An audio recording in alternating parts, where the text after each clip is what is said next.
compétition débute et une compétition qui réunit les anciens championnats français et belges. Ça nous fait une superbe grille de départ avec 25 voitures et des sprints de 20 minutes, 2 sprints de 20 minutes au programme et également une endurance de 40 minutes. C'est le nouveau format de la Legend Car 2011 à vivre passionnément. Naturellement, alors, le départ de cette manche ici sur le circuit de Zolder, l'une des manches sprint avec le champion belge en titre. Il s'appelle Guy Fastré, c'est la numéro 24 et il sera à suivre tout particulièrement à ses côtés un autre pilote belge. Ils étaient prophètes en leur pays naturellement dans le. On va également retrouver la voiture de Jérôme Farigno, celle de Luc Janssens, la 50 et la 55.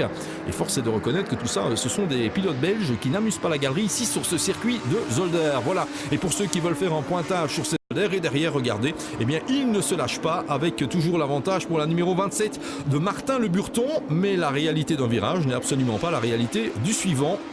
Et grosse attaque de la 55 de Luc Janssens. Également de la numéro magie de cette Legend Car et une nouvelle attaque et ça se termine mal malheureusement pour Nils Lagrange.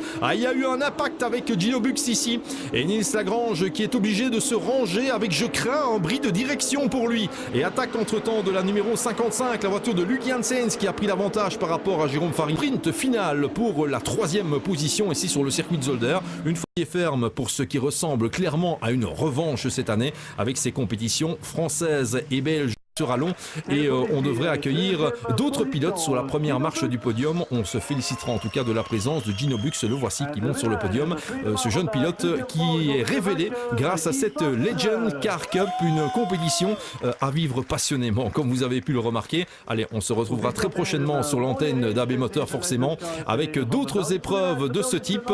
Ce sera spectaculaire sur des circuits bien différents et en attendant, eh bien, toutes nos félicitations au premier vainqueur de la saison, à savoir Guy Fastré et ce bolide numéro 24, c'était les Legend Cars à Zolder.